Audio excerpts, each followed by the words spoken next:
thank you very much. It's a pleasure to be with President Erdogan of Turkey, and we've been friends for a long time, even for 4 years when I was in exile, unfairly, as it turns out. Rigged election, he knows about rigged elections better than anybody. But when I was in exile, we were still friends. That's always a good way to find out, test of friendship. But he's a highly respected man. He's respected very much in his country and all throughout Europe and throughout the world, where they know built a tremendous military, powerful military, uses a lot of our equipment. And it's an honor to have him at the White House. We're going to have a lunch together. We're going to have a discussion, big discussion. We do a lot of trade with Turkey, and we're going to continue. We're going to do some additional trade.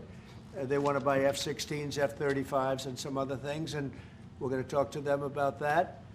And we're just going to have, I think, a very interesting couple of hours. We're going to get a lot done. But I have great respect for this man, and we've had a very good relationship for a long time. If you remember, he led Pastor Brunson. He freed Pastor Brunson. Pastor Brunson was put in jail for 35 years before I got there.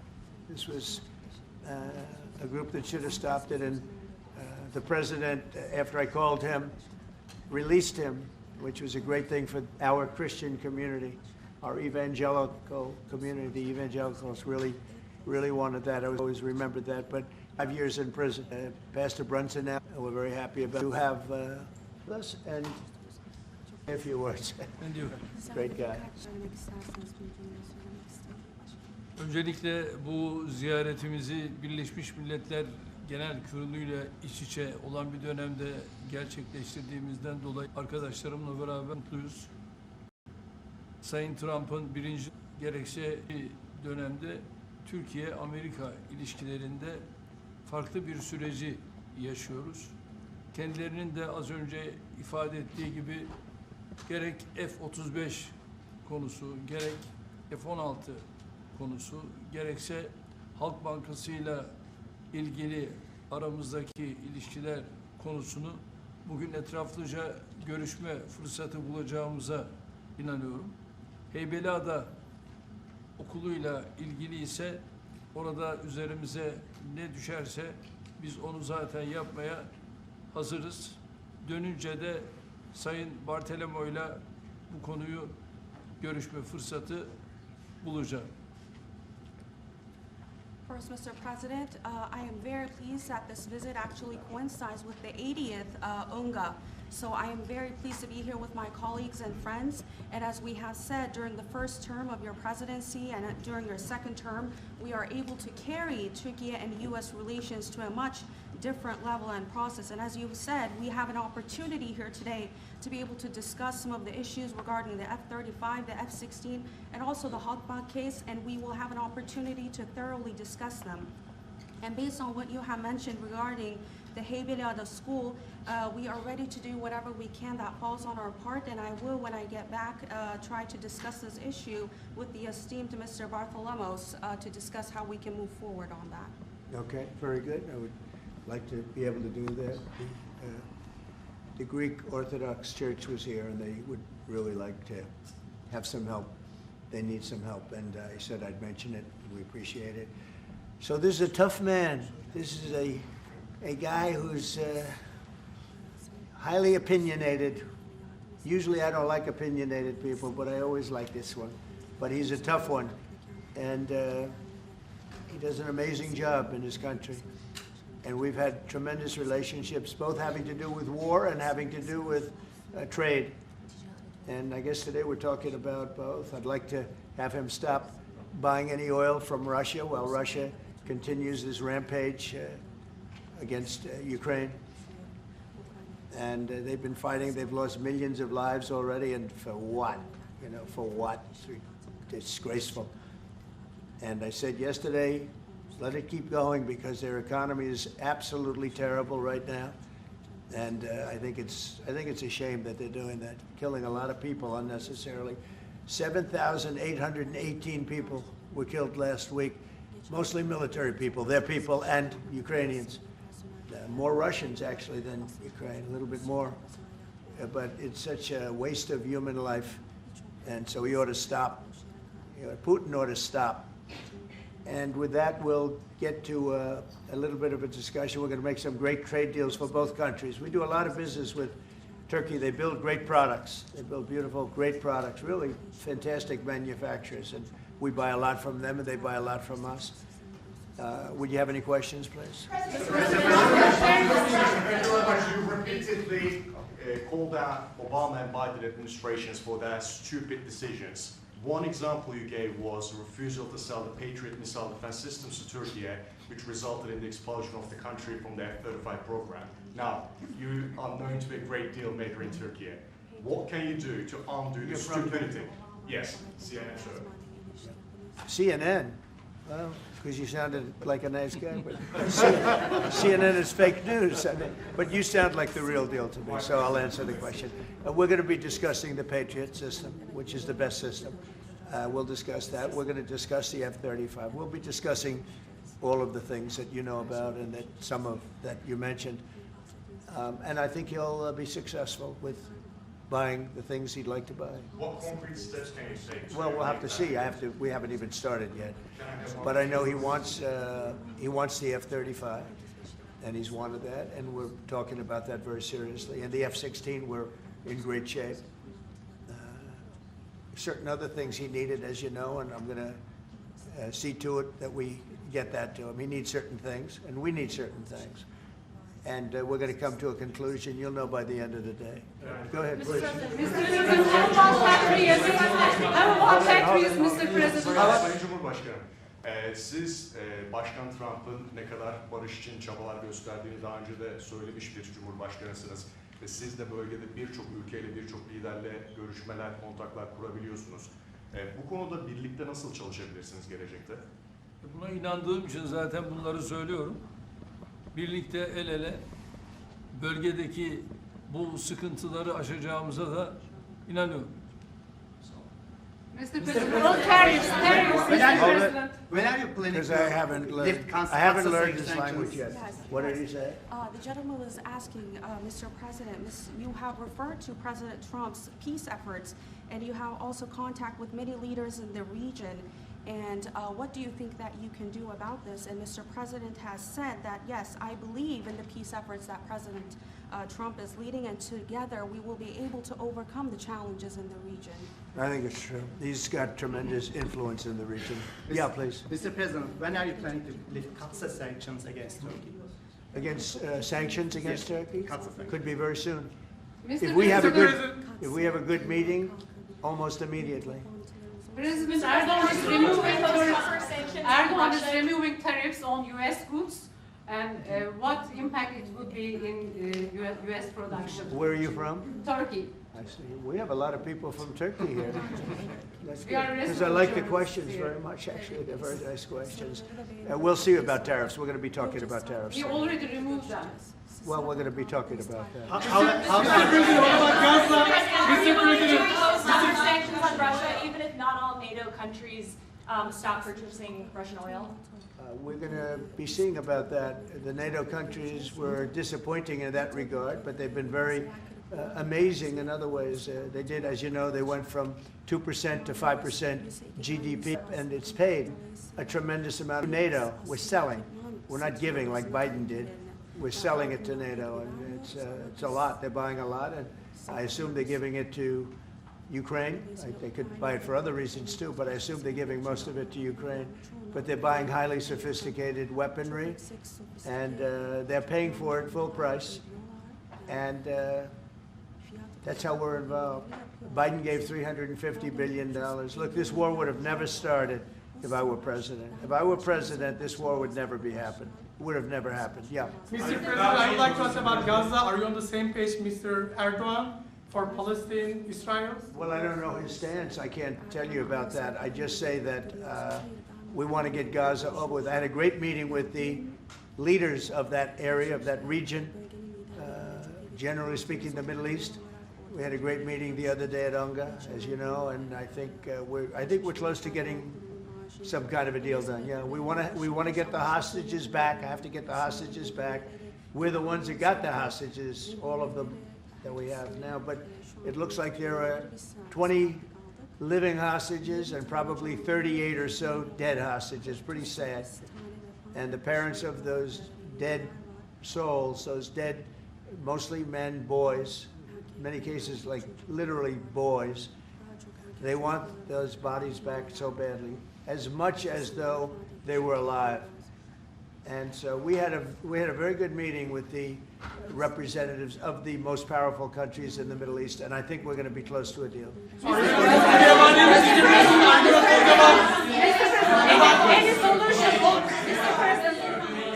Mr. President, we've noticed that in the Ukrainian war and during the Israeli-Iran war, the airspace of the NATO countries is very fragile, and it needs to be stronger. And in that sense, Turkey being the second largest army in NATO, it needs to support its air force and air defense.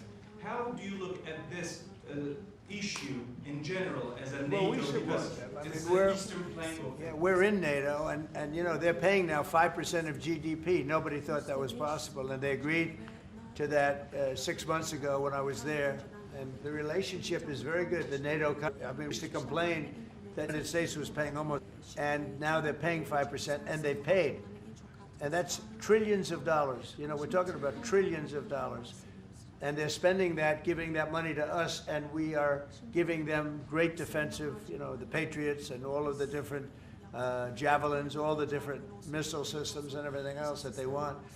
But it's, you know, it's trillions of dollars. So we appreciate that they did that. So they went from 2% to 5% of GDP, and that was something that nobody even would bring up. Biden should have brought it up a long time ago, because under Biden, we paid $350 billion, and all it did is make things worse. So we'll see how it goes. F-35s to Turkey, fighter jets, F-35s. Yeah, we're talking about the fighter jets for Turkey. Yes, we are. Are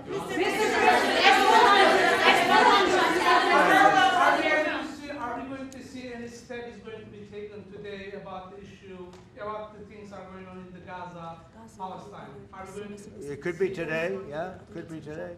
We have a very strong dialogue going on with Saudi Arabia.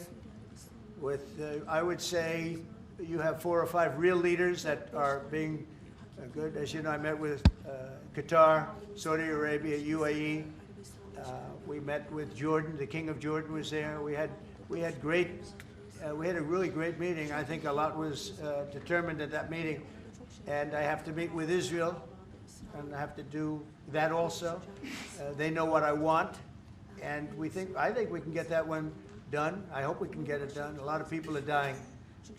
But we want the hostages back. We don't want them back 1 this week, 1 and 2 months from now, 3 later, and you know, like the way it's been going. We got them all back. We got a lot of them back. We got the American Alexander. We got the American hostages back. But we have now 20 plus 38 bodies, dead bodies. And we want them all back, and we want them back at one time.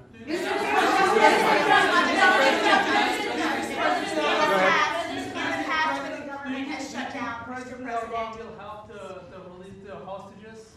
Do I think what? Do you think President Erdogan will help to release the hostages? I don't know if he'll help in that. I don't really think we have. I don't think it'll be necessary in this case. I think we're going to be in a pretty good position. There are a lot of people that want that done. I met with great leaders. Look, you saw the people that were there, and great leaders. Egypt was also represented. We met with the leaders of that part of the world, and they want to see if they can get something done. And I'm going to have to tell Israel, let's go. We want to get the hostages back. Everybody wants to see that war over with, by the way. Everybody. So we're going to see what happens. Mr.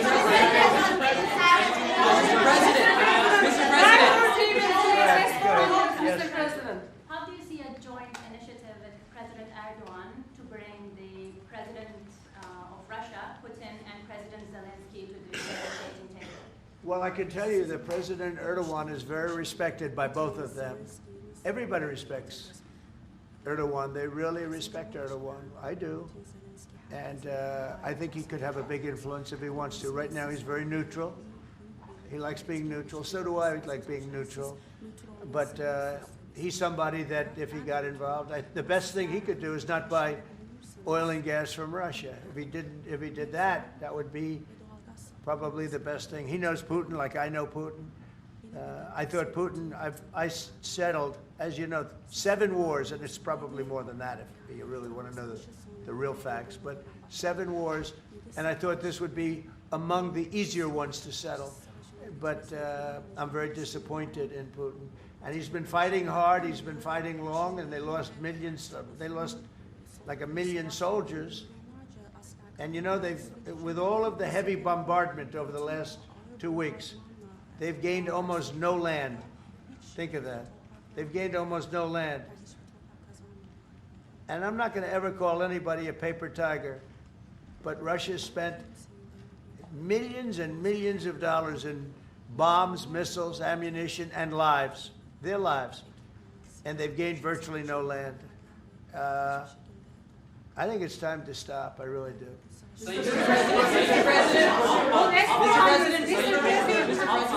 A few months ago, you met with Aliyev and Pashinyan. Can you follow up? So where? You met with Aliyev and Pashinyan, Azerbaijan President Aliyev and Pashinyan. Can you follow up on what you want to say about current No, process? I can't. I just. I I like this guy. I like him. He's from CNN. Fake news, the worst fake news, but I like him. So it's CNN Turkey. I'll get Brian. Go. Syria has been a major issue between the 2 countries for the past decade. And you said the future to Syria is in Erdogan's hands back in, I think, December and January.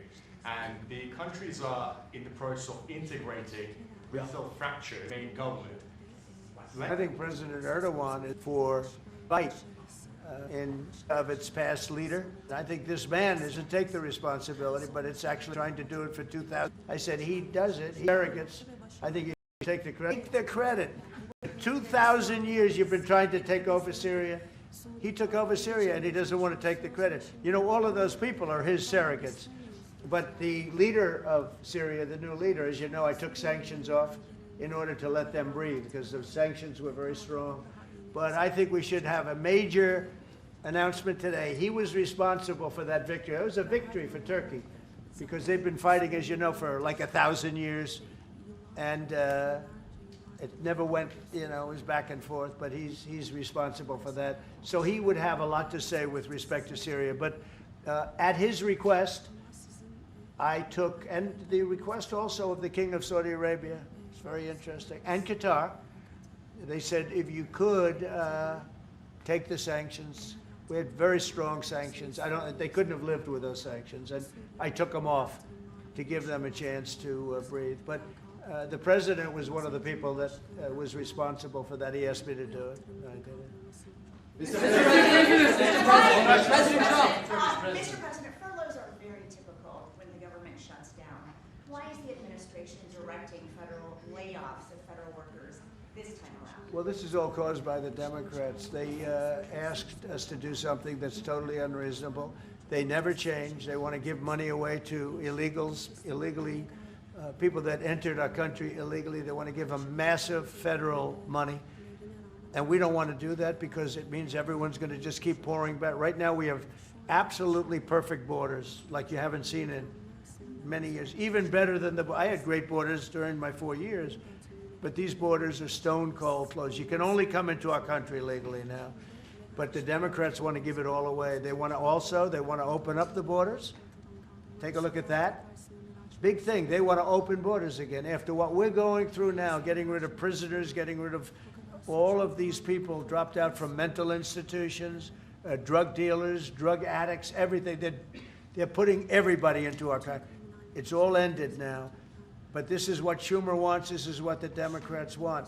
They want to have, and they want to take our money. We're doing well because of tariffs. We're doing unbelievable. We're making more money than we ever have made. And by the way, we're going to take some of that tariff money that we made, just to get off the subject for a second. We're going to take some of that tariff money that we made. We're going to give it to our farmers, who are for a little while going to be hurt until it kicks in. The tariffs kick into their benefit. So we're going to make sure that our farmers are in great shape because we're taking in a lot of money. We're finding, the other day, it was very interesting, they found $31 billion. They said, sir, we found 31. I said, you mean positively, right? They said, yeah, 31 million more than we knew. And they said, we don't know where it came from. I said, check the tariff shelf. They came back the following morning. They said, you're right, sir, it came from the tariffs. We've never seen anything like this. So what we're going to be doing is we're going to be taking some money from all of the tariff money that we've taken, and we're going to distribute it to our farmers until the tariffs kick into their benefit, which ultimately the farmers are going to be making a fortune. But it's a process of, it has to kick in. All right, maybe one more. Mr. President, there was another shooting at an ICE facility in Texas yesterday. Terrible. Detainees were killed. The FBI director posted on social media bullets that were engraved with the message anti-ICE. Right. He just posted another thing on social media saying they recovered a handwritten note from the subject that read, hopefully this will give ICE agents real terror to think, is there a sniper with AP rounds on that roof? Who do you hold responsible for the uptick in left-wing violence in the country? Radical left rhetoric. The radical left is causing the problem. They're out of control. They're saying things, and they're really dumb people. I mean, I look at Crockett. I look at some of these people. They're very low IQ people, actually. But the radical left is causing this problem, not the right, the radical left. And it's going to get worse, and ultimately it's going to go back on them. I mean, bad things happen when they play these games. And I'll give you a little clue. The right is a lot tougher than the left. But the right's not doing this. They're not doing it, and they better not get them energized because it won't be good for the left. And I don't want to see that happen either. I'm the president of all the people. But the radical left is causing this. Radical left Democrats are causing this problem, and it gets worse. It gets worse, and it'll be a point where other people won't take it anymore, and that will not be good for the radical left, and we don't want that. Okay, thank you. Mr. President, it seems like an indictment of James Comey is imminent. Would this be the first step in accountability for pushing the hoax of Russia, along with Barack Obama involved as well? Well, I can't tell you what's going to happen because I don't know. You have very professional people headed up by the Attorney General, and Todd Blanche, and Lindsay Halligan, who's very smart, good lawyer, very good lawyer. They're going to make a determination. I'm not making that determination. I think I'd be allowed to get involved if I want, but I don't really choose to do so. I can only say that Comey's a bad person. He's a sick person. I think he's a sick guy, actually. He did terrible things at the FBI. And but I don't know. I have no idea what's going to happen. Thank you very much, everybody. What about Erdogan? Can we ask Erdogan, Mr. President?